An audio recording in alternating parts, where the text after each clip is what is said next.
Hello.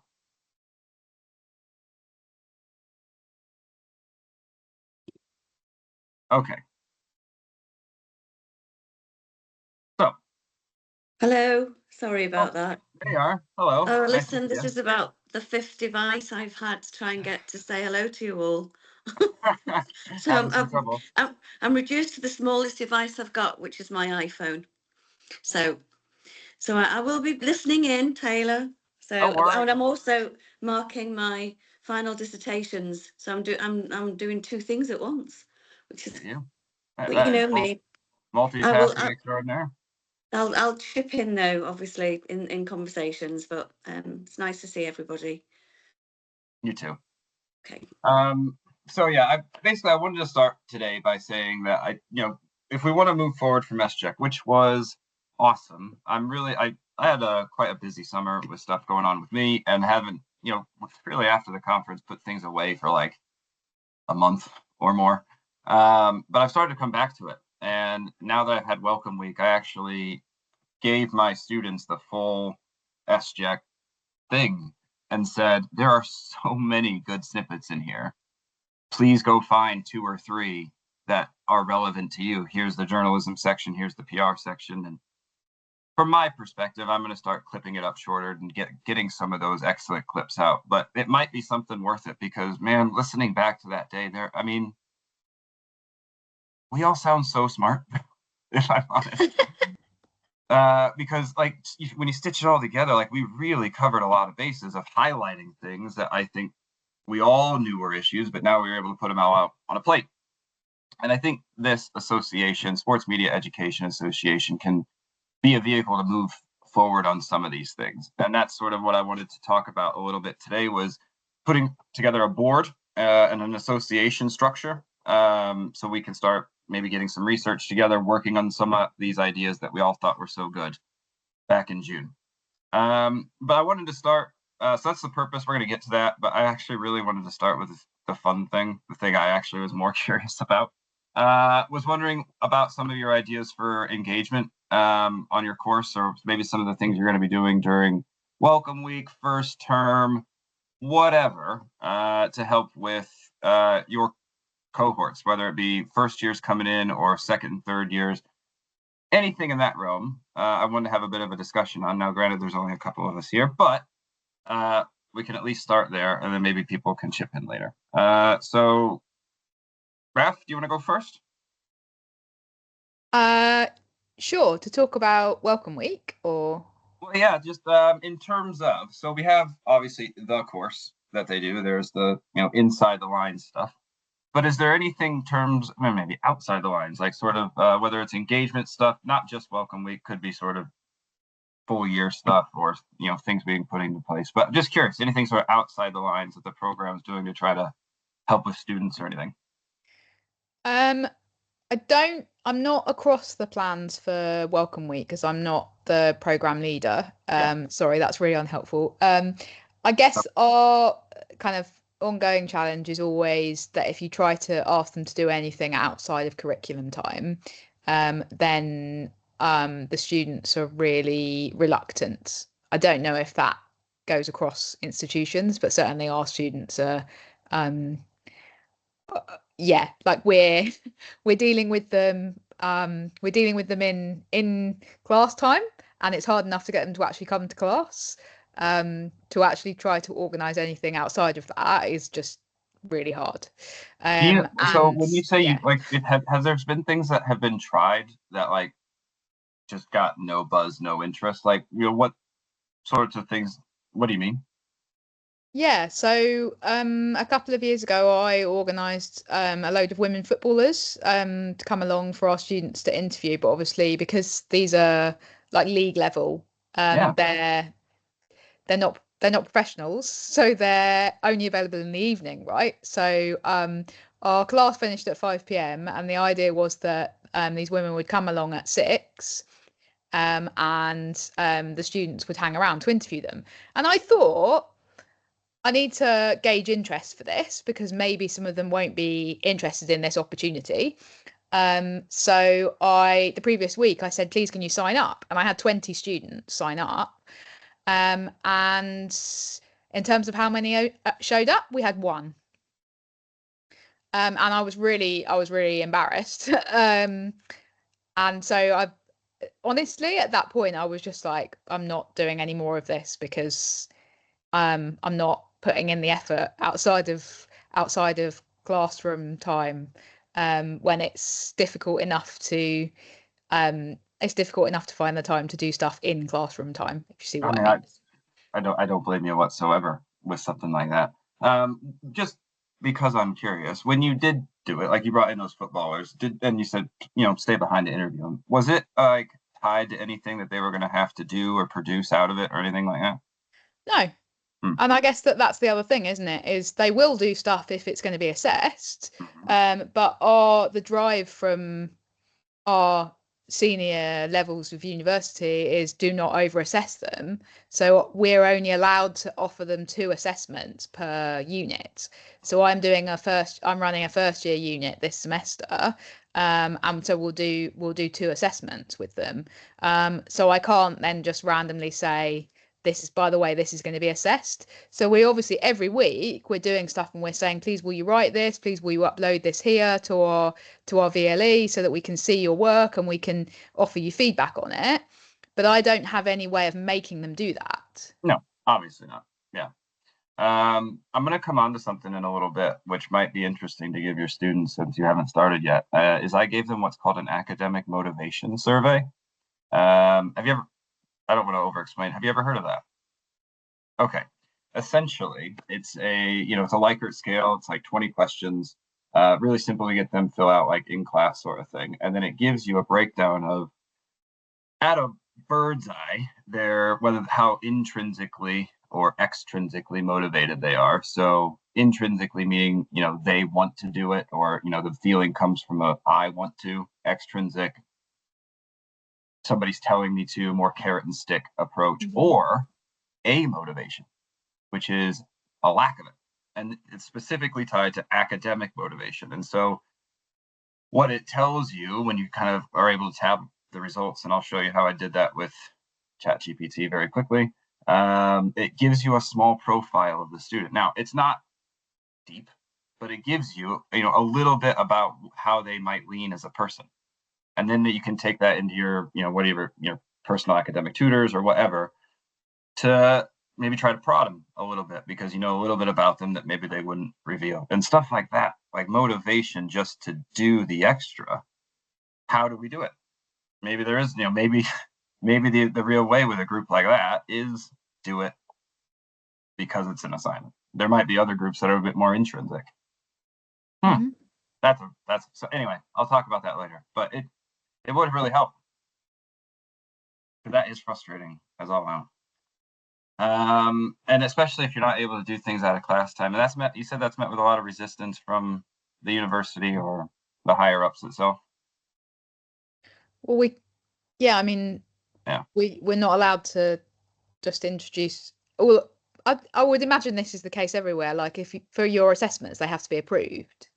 Yes, they have to go through a process whereby they're peer reviewed and then they're spaced out across different units across the semester and everything like that. And they're not meant to. Our university policy is that it's only meant to be a single component assessment as well. So I can say I want you to produce a portfolio of work.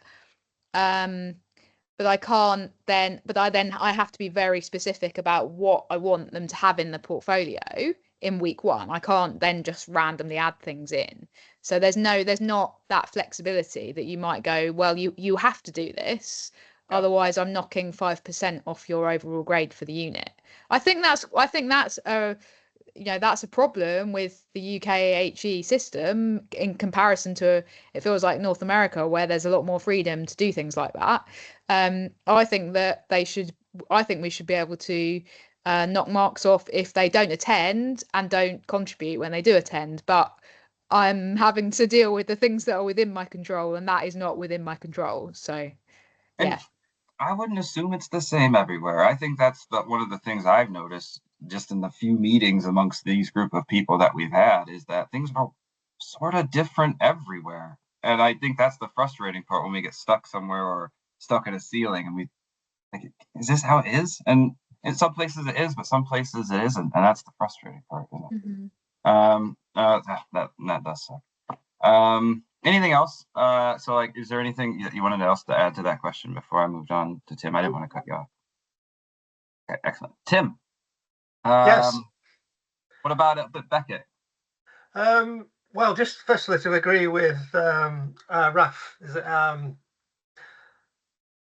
that yes, I am, or we are very constrained by the assessment criteria that comes from above, and it is getting, even from when you did 2 years ago, Taylor, they're condensing and making assessments lighter, easier in my opinion, but doing things outside that parameter is difficult, and they're putting everything together in one portfolio rather than having two separate elements in case someone fails one and then they can't proceed. So that is, I think that's the direction of travel. It certainly is at Leeds Beckett. But engagement ideas, yeah, you'll know Leanne Flynn Taylor. She speaks highly of you.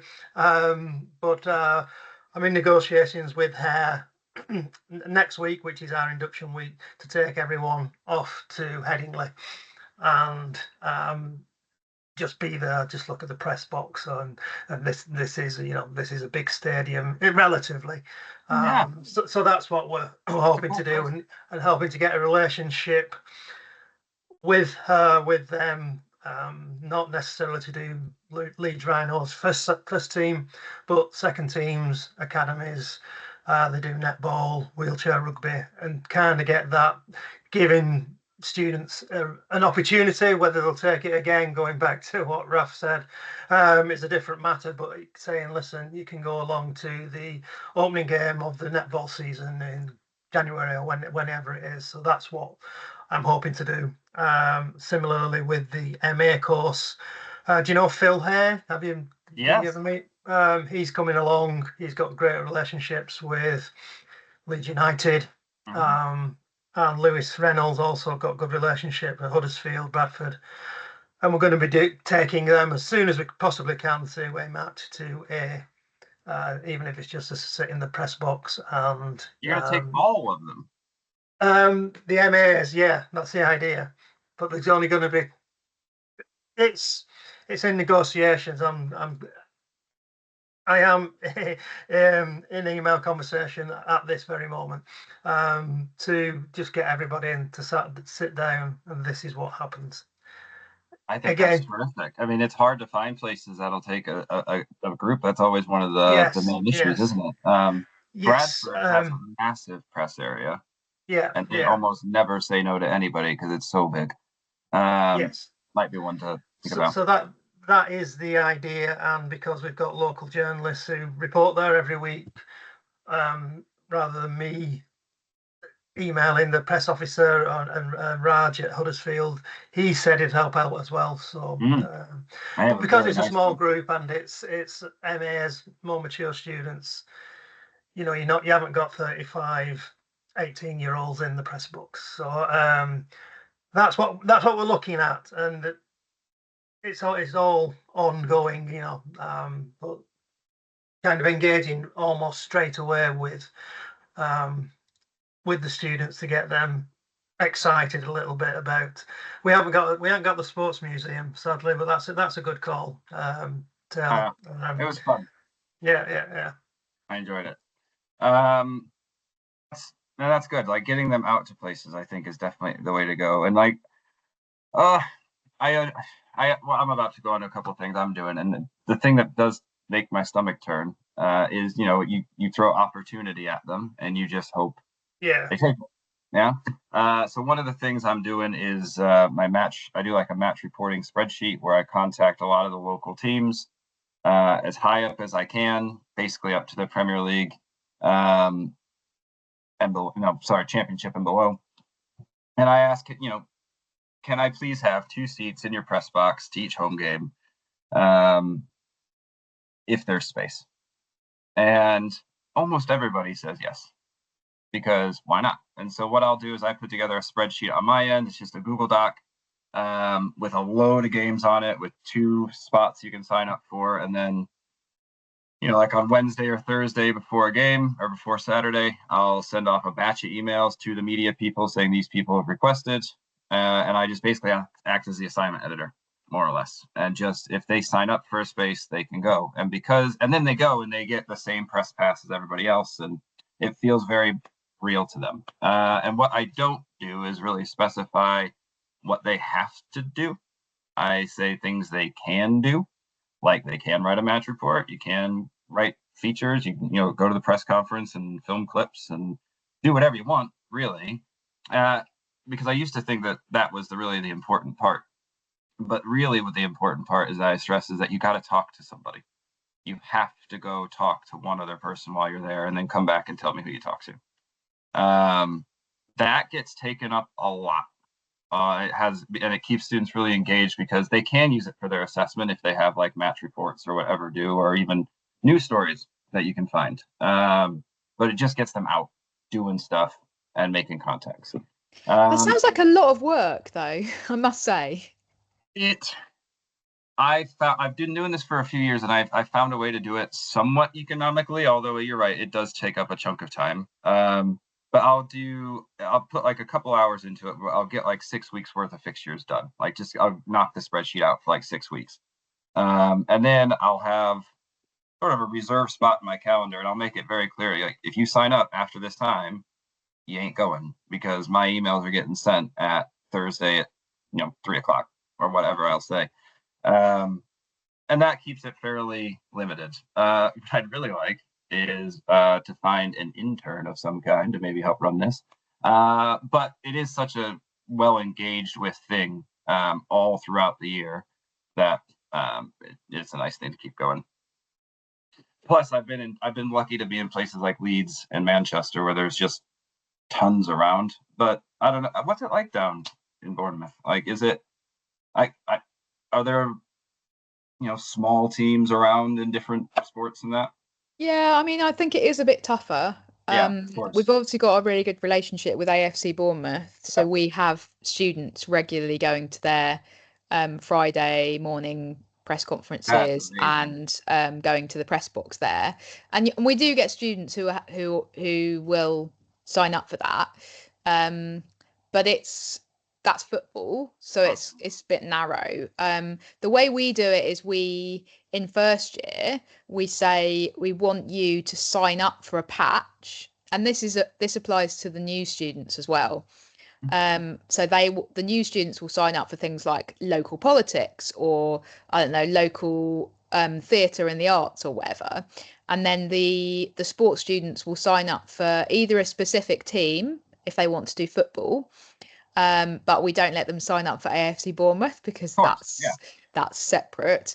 And then or we might say, like, you can sign up and cover basketball. But we get them to do the legwork, which is interesting because, so like, we'll say, here's your patch, and there'll be like 3 or 4 students in a patch, and but it's the onus is on you to go and find fixtures you can go to and to contact them and say, please, can I come and sit in the press box if there is one, or just sit in the crowd and then maybe do some interviews, etc. But we do struggle in terms of some of them not actually doing that. Like, it's about lack of motivation, or like it requires them to do stuff outside of class time, and so your way seems like they will feel more committed if they've actually signed up to a spreadsheet that belongs to their tutor, but also it seems like you would spend hours doing that I don't know if I have those hours in my week, if you see what I mean. But it's not that it's a bad idea, it's probably a really good idea. It is one of those where it started small and got a bit, and because I think I've grown with it, it's become something I've sort of understood how to make happen quicker, and I can everything's copy pasted basically at this point. But it does take a little bit to stay. This is the same debate I've had a couple of times. Like, is that not taking away some of their, journalistic go-get-ems to get their own stuff? Frankly, I sort of agree. But I also think that this, how you get to matches normally is if you work somewhere, you go through an assignment editor. And if you are freelance, you got to do it yourself. But it saves, it helps my relationship with all the area clubs for them to get one email a week.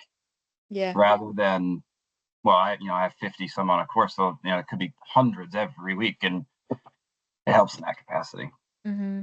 Mm-hmm. But I don't know, I could go either way on it. Like it is something that I do I think getting students to do it themselves also has its merits. I just try to put opportunity on a plate for them, so it's almost rude for them to say no.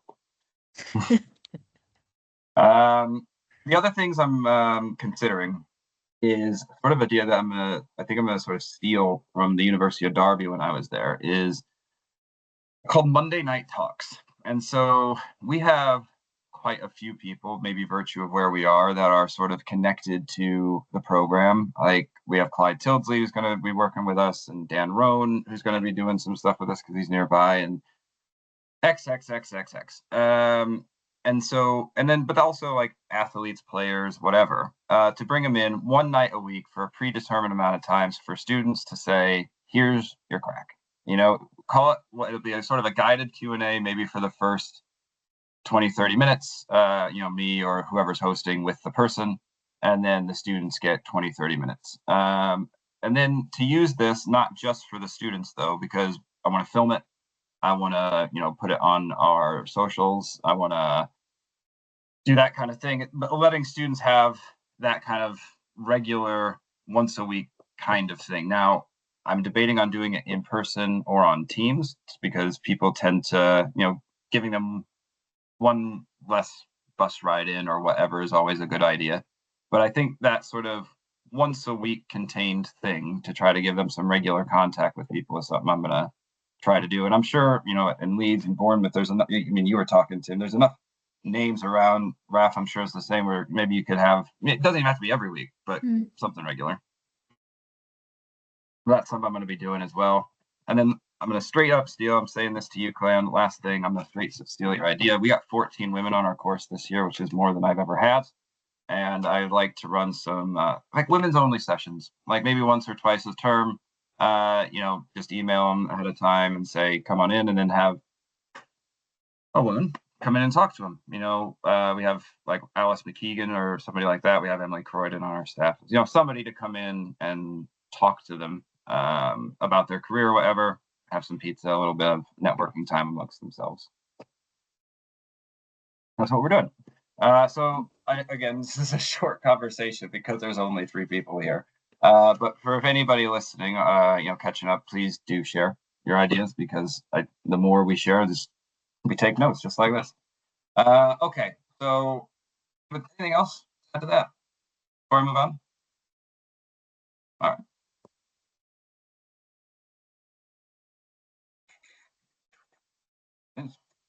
All right, so the next part will probably be a little bit more dry, but it is about trying to figure out what we want the Sports Media Education Association to be. And so I've never put together an association before, ever. And so if anybody out there has a better understanding and is able to help out with some of this, but I did the best I could. And what I think I'd like the Sports Media Education Association to be is kind of represented by these 3 words, research, practice, and passion. We have to start researching. There is so much research out there to be done in sports media and about education. It's not, the whole field is sort of an open door because not much has been done there. And I think that's a big place where we can have a lot of impact. I'd also like us to really start understanding what is practice for sports media. And I think that will come a lot through collaboration, understanding what each other does and where we can sort of fill gaps on our own programs, while also not losing sight of the fact that sport is at the heart of what we do. I mean, I put out that an academic sort of paper on LinkedIn the other day about a podcast. just about what students are motivated by, and they are all motivated by one thing, and that's work. And I think if we can kind of keep those three principles at the heart of this association, I think it would really help us to move forward. I'd like us to focus on the research, the practice, and then setting up some networks and possibly some accreditation off in the future to really establish a program and give it some direction. But to do that, we would need a board of some kind to help give us some guidance along the way. This is what I've proposed as a structure: chair, president, vice chair, a secretary, treasurer, and then a research lead, somebody to really help guide us on that front. And then please, somebody to help me with PR and media, because it's not that I can't do it, I'm just running out of time. So a PR and media lead to help on that front, to help us really get the word out on things. Events to try to help us plan our conferences would be stellar.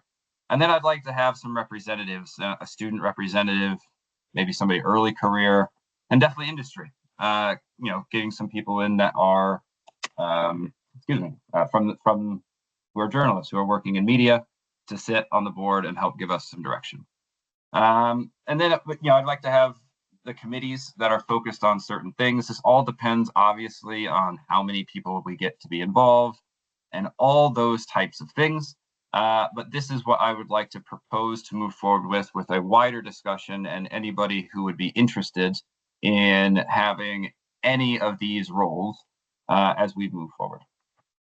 Just going to stop sharing. Oh no, I'll come back here because I don't want to stop sharing. So I've sort of burned through that because I'm going to send this out for people to look at, obviously, but this has all come straight from sort of my brain and some collaboration with AI. So is there any comments or thoughts on what we have here, or anything you'd care to share in this discussion? Only my experience having set up a cricket research network a couple of years ago is that everyone is at capacity with workload, and that it might be tricky to get people to do formal roles. That's just been my experience. That I mean, it's definitely worth having. It's definitely worth having a conversation with people, because there was a lot of enthusiasm for this idea in the room in June. But yeah, what we've done has just been a bit more informal and gone, okay, because I was originally envisaging something similar, I think, from our perspective, but it's ended up being more people just do things on a slightly more ad hoc basis, and we make sure that we have at least one annual conference where everyone gets together and talks about stuff and presents, and that's been the kind of focal point, and there's been a lot of enthusiasm for that. And then between times it tends to drift a little bit more. Yes. But others may have other more slightly more kind of positive experiences. I mean, it's been great setting up the network, and it's great to chat to people. It's just that I don't know. It's all right. This is it. Please, thank you because I've never done it before. The fact that you've done it once is once more than I have, so that's all right. And frankly, it might turn into something that's more informal, I suppose. This is something I was gonna wait to share, but I suppose can I do it? Hold on 1 second. I have to pull up a different thing. One moment. But I found, just because I got really curious about grants, because there's money out there. Boy, is there money out there. And I found one that is from the Arts Council, and it's to set up a research networking scheme. It is essentially exactly what we want to do. Now, it would require us, granted, this is a conversation that people are going to listen to later. It would require us to have some organization, because it would require us to have some set goals, and it would require us to have events and things like that. But there's 30,000 quid of money out there for if we are able to set that kind of standard and set some direction. Now you're right, everybody's at capacity. It is really hard, but I think if we can, as I'm going to lead to in a second, just agree to like some projects that we want to move forward on in the short term, just maybe some things that we want to do. I think that will help us move towards this as a goal to keep in mind. Oh, sorry. Go ahead, Rep. Yeah, no. So I think that the AHRC networking grant scheme doesn't exist anymore. That doesn't mean that they've pulled it all into something called the Curiosity Grant or the Curiosity Award. Yeah. Okay. I'll find. I was looking at that as well. I thought they were two separate things. I may have gotten mixed up. No. This was a really good scheme, but I think what they found was that there weren't many people applying for it, so they folded it into the Curiosity Award, which does also apply to networking activity. So it'll be very similar, but you can actually now apply for up to 100,000, but you could still apply for 30,000. Yeah. Thank you very much. That's all right. I've looked into it myself before, but not actually managed to find the time to put anything on paper or but I think it's a really good idea. It won't. I think that's the thing I realized. Like nothing like that will happen without several of us sort of pulling in the same direction, because it's going to require teamwork, cooperation, all those things that we learned when we were little kids. Tim, what do you think? Great idea. It scares me trying to get a bunch of people together to do things, as Raft as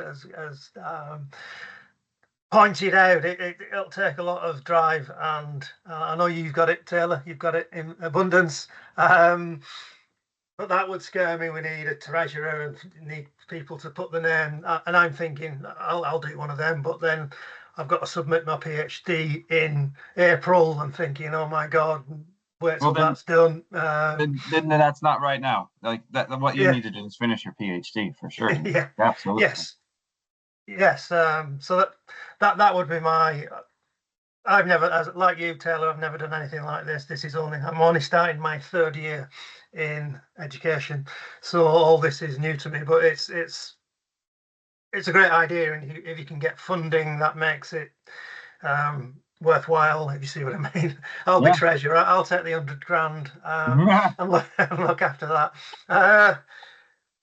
But yeah, as ever, your enthusiasm and your drive is fantastic. But I'm just being a stick in the mud and thinking, oh my God, who's gonna put the hand up for? That's everything, isn't it? Like, and that's sort of life in the big city. But I have one thing I think might help that I'd like to share that I'm working on that might be a type of project that we could start doing together, for example. And it comes back to this idea about academic motivation. That's the one. Oh, but I got rid of that. Give me 1 second to pull up something for you.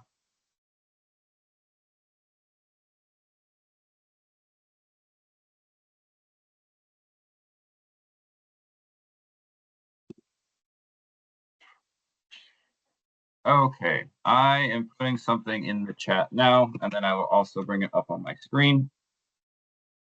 This is a link to a Google Forms Likert scale survey called an academic motivation survey. We talked about it at the top. What it does is it gives you an insight into how students are motivated. And if you just give me 1 moment, I'll bring up sort of how some of our results look, because that will sort of give us a better idea.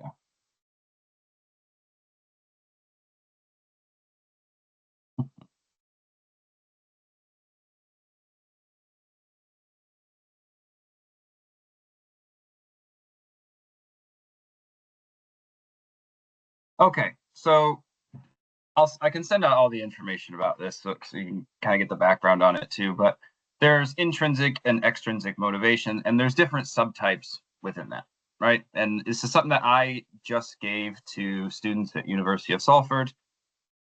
So then I can take the results, send them to their personal academic tutors and say, here's a little bit about the students to help you get to know them and a little bit about how they're motivated, right? So when I go through the results, it gives us stuff like this, for example. He's really motivated in certain different ways, like to know things, and extrinsically, it gives you a little bit about how you get to know them. What I love about this is it's data. It's such good data.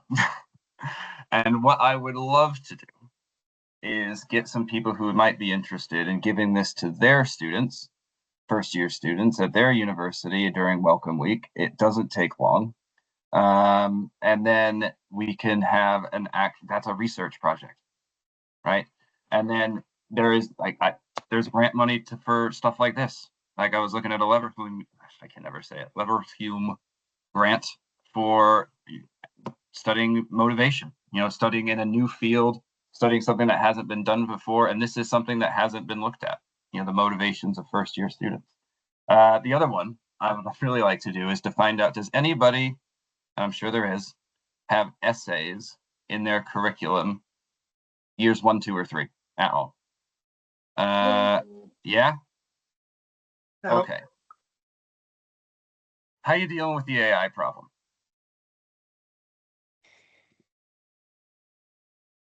I'll go. Only yesterday we got sent round, or our course director sent round what students can and can't do with AI.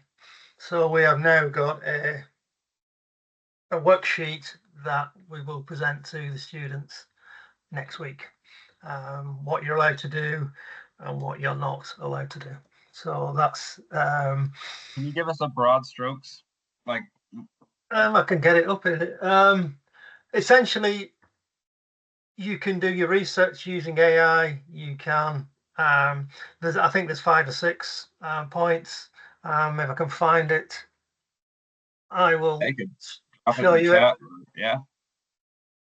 And what you can't do is create any content using AI. You can't create any written work, any photographic work, any video work, audio work using AI at all for your content, for your portfolio. So that is a kind of the broad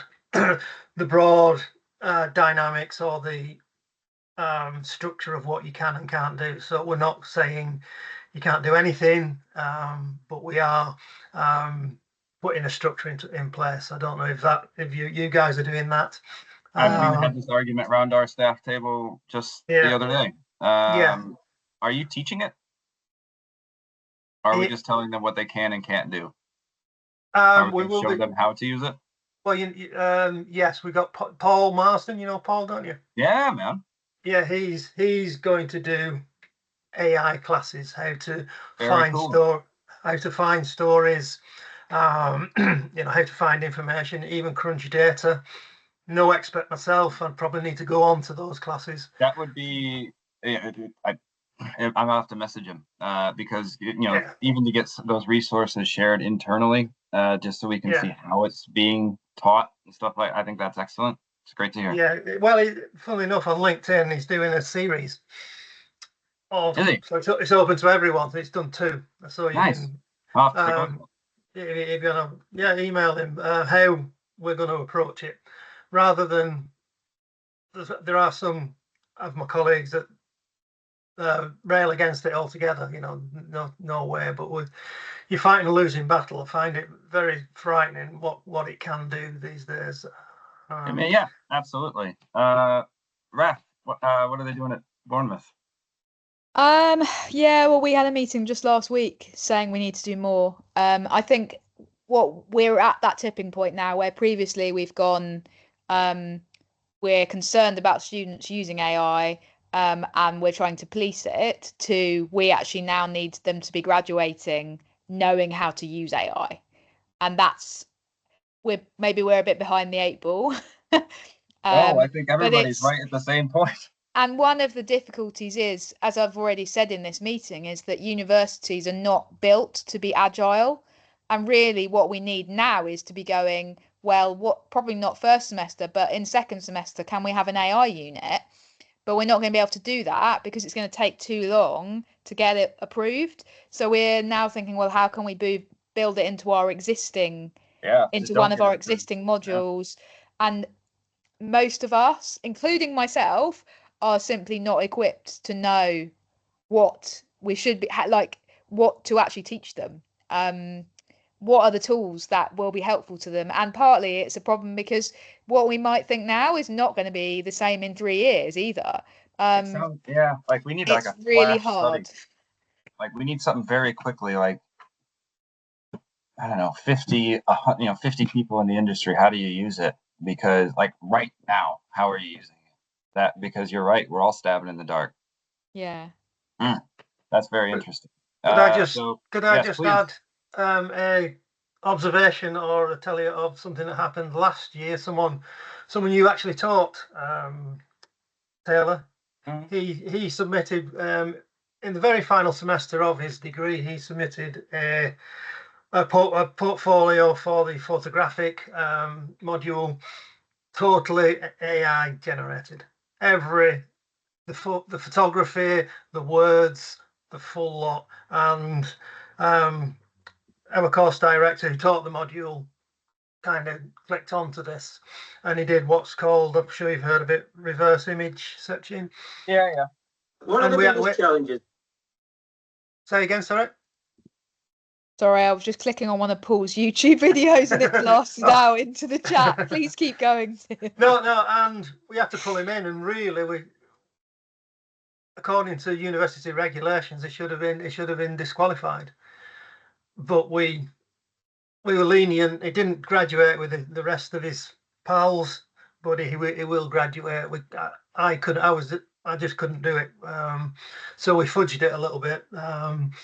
It's hard to say, man, because when there is no line, everybody's left to have this individual one, and it's changing all the time.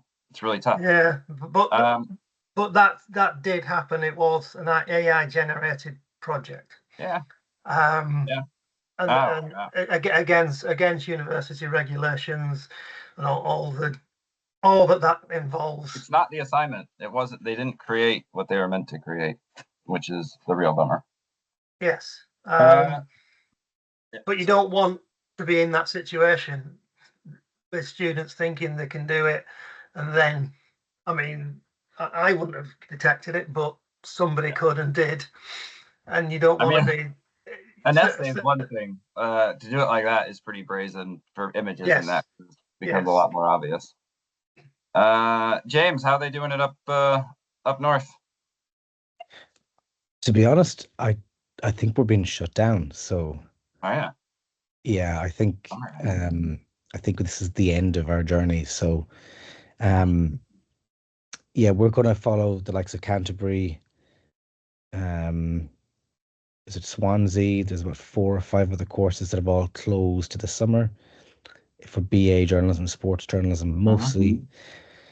There's one in the south of England, not Falmouth, not Bournemouth, of course. Raphael. Is it Falmouth? Maybe it's Southampton, Solon. Maybe, I don't know. They do have one, yeah. So yeah, we're not really doing much. We that's what we're doing, and I think I'll probably be gone in the next 2 weeks. Really? 3 weeks, yeah. So it's been a good run. I'm 10 so years. Sorry. That's okay. In response to your AI question, I've always just given them the ChatGPT answers. Yeah. To any assignment question, and I've put it up on their VLE and said, "Here you go. Use it as a guide if you want." But I know what the answer looks like, and then I give them the next one, which says, "Give me more." So I ask it again. And then I also show them the stock images from Adobe that are AI generated or that aren't clear, and I also show them fake voices that are AI generated voices for sound bites, and say, and this is them too. So I'm familiar with all these things. It's up to you what you want to submit, but you sign a form and you tick a box and you say it's all original. So that's on you. But I've shown you what you don't do, and I'm going to ask you what are you going to do? Yeah. And that's it. I think that's excellent. I think that's really good. I've been doing that for years. I've always been very transparent with them because, and I think that's the way to do it, you know. And a way around it with assessment is to do multi-part assessments. So an artificial intelligence thing can't reflect on an assessment that it hasn't done. And that's something to get away with it. So if you've interviewed 3 Paralympians about their preparation for the Commonwealth Games next summer in Glasgow with 3 different sports, and it's submitted as a video package or a digital multimedia portfolio about one part of your assessment, and the other part of the assessment is a reflective essay or report or log or presentation on that, then it will not be able to do that. Yeah, can't do it So, well. so that's how you get around it, and that's and that's the way it is. But it's great to see you all, and you all look good. You as well, sir. Oh, thank you very much. For September 13th, I have a 11-a-side football game tomorrow in the rain in Glasgow, and every Tom, Dick, and Muppet and Harry I have on my squad is pulling out. So it's my last game because I can't be bothered. I'm 35 now, and I retired at 35. It was my last year of American football, so I'm old, man. Yeah, we've got our staff student tournament, 5-a-side tournament on Friday. So we enter a team called BA Sports Journalism FC. We got to the final last year. We knocked out the janitors from one of the campuses in the semi-final. They were incredibly violent. And it was we went on a 7-game unbeaten run in the tournament until we got to the janitors, and then they knocked. It was almost ageist abuse the way they treated my little 19-year-olds, 20-year-olds. Like and I couldn't play because I had foot surgery after playing football. So I was just me and the dog on the sideline going mental, screaming at the referee. So we're back on Friday of next week for vengeance against the janitors, against the international MBA students, against sports coaching and sports science. Have to watch them because they're always fit. And then the whole staff team. So I'd like to see live coverage of this. If I'm honest, this sounds fascinating. I'm all in. It is, yeah. Well, it's always entertaining, especially because we take it quite seriously, and so do certain other disciplines and non-disciplines. And the janitors. Yeah, the janitors are really good. They've got their own team that they enter, like that they play in. So yeah, lesson learned. And I hope to God we don't draw them along the way. You know, the irony is we played so well against them in the semi-final that we were too exhausted for the final.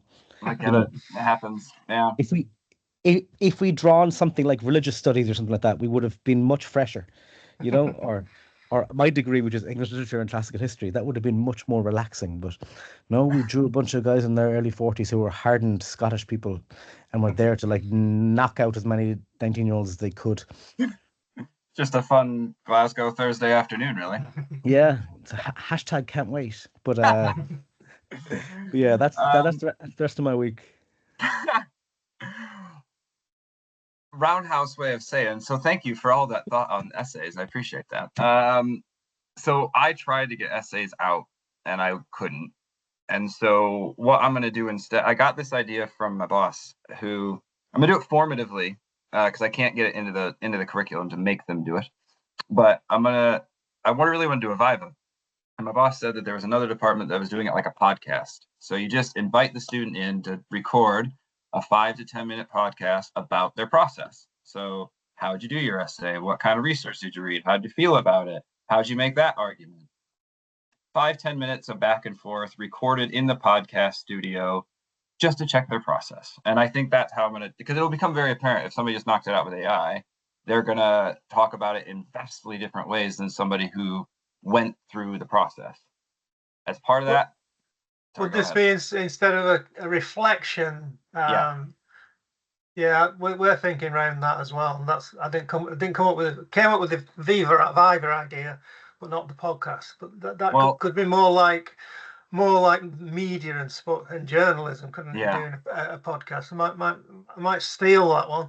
Well, this has sparked a research idea in me, because what I'd like to do is if there are people out there doing essays who would be willing to do this, not even with all the students, even if it was just a subset, to do that with their students, that we could do how sports media students, but how students write essays in the age of AI. And that can be like a super topical thing, and we could collect the data, right at the end of term or right at the beginning of January, do 5-10 of them, and it's just that qualitative data set coming out of that, I think, would be really good, if I'm honest.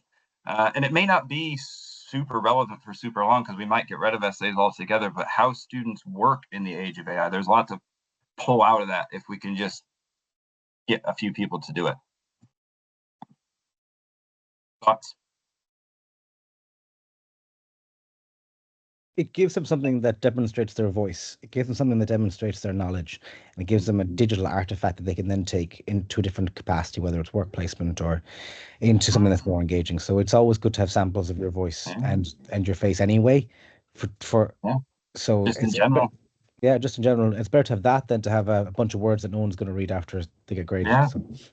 I'm looking forward to playing it for the students the next year so they can hear how students approach the essay, essentially, if we have to end up doing that. So anyway, if anybody isn't, so again, I'm recording, if anybody is interested in doing something like that this year, please let me know. But that sort of brings us to the end of what I had. So we'll propose another meeting in the future to fill out, who wants to maybe be a committee member or things like that. And if we're interested in any of the projects that have sort of been talked about, we'll get this recording out and get the write-up done and sort of updated. But would love to start also, planning the conference for next year and looking at where we're going to do that. There is another big conference. I was like the International Sports Something Conference that's in Glasgow in June. And we might want to try to piggyback because there'll be quite a few people internationally around in the UK anyway. Guessing that's what your hand is up for, potentially. But I'd love to start kind of pushing forward on that if we can get a bit of a committee together. Go ahead, sir. Yeah, if we don't exist, then we still have a viable campus, even if we're not there. But also, City of Glasgow College is right in the heart of the city centre.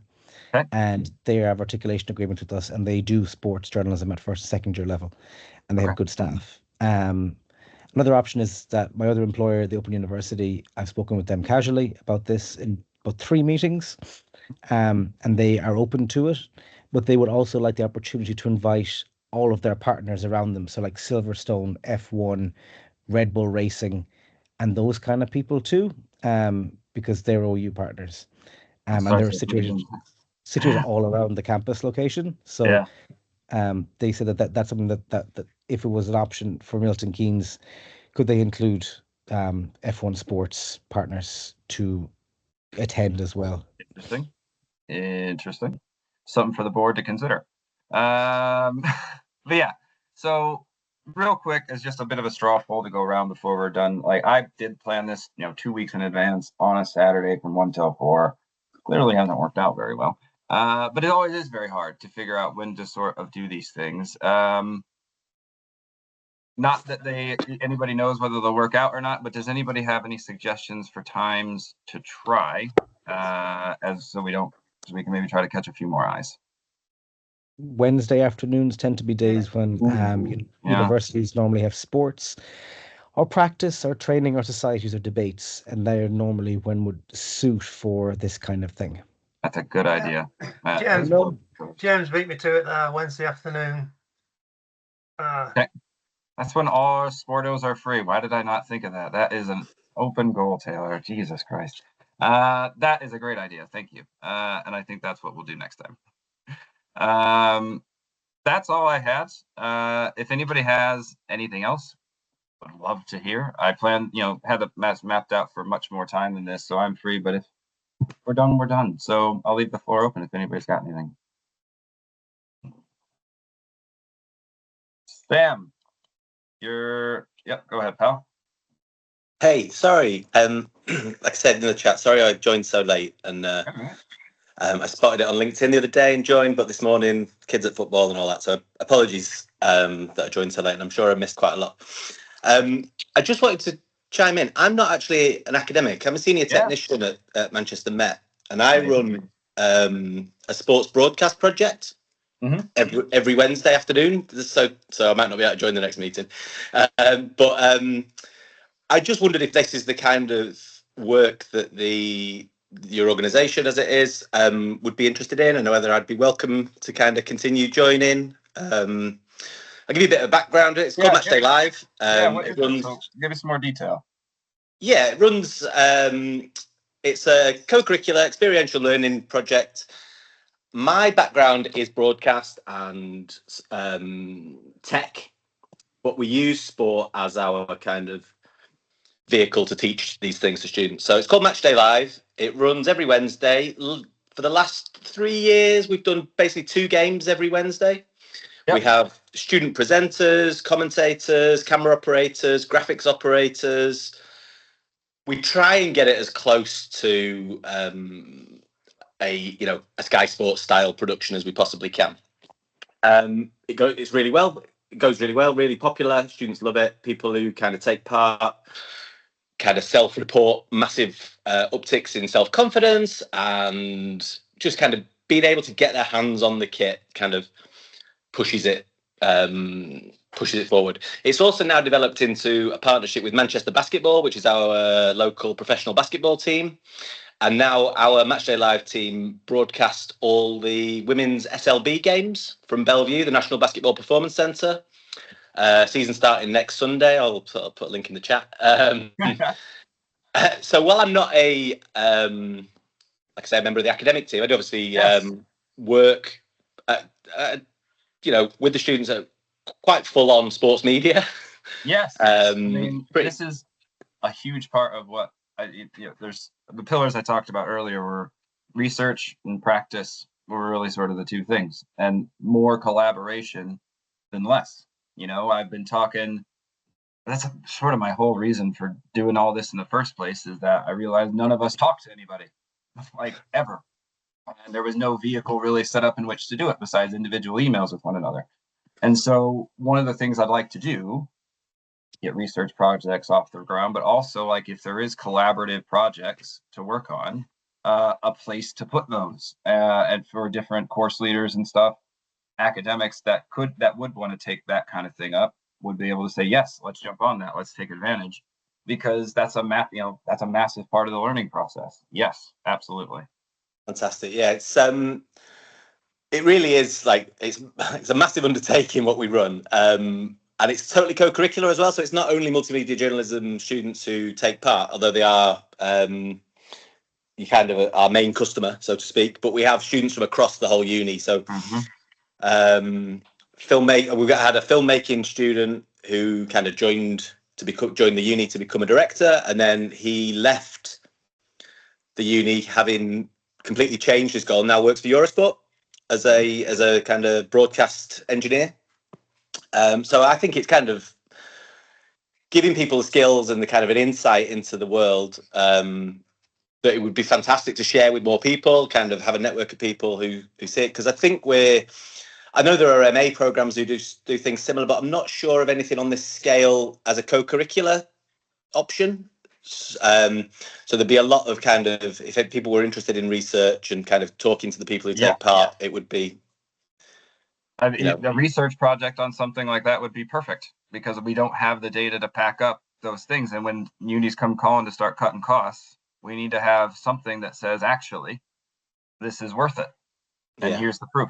I do think that there's you spurred me onto another thought real quick about local collaboration within your market. So, like, I see your MMU, I'm at Salford, right? There is zero reason why we shouldn't be working together with, UA 92, all of us, maybe in sort of a local collaborative effort. And that's probably the same in Leeds. I don't know if it's the same necessarily for you, Raph, but, like, there's probably a couple of courses that are nearish, where if you could share, some work between you, or share some resources between you, that it wouldn't be at least helpful. I think that's something we should be striving for as well, not just sort of a big collaborative effort, but right in our own backyards, because that's amazing what you're doing.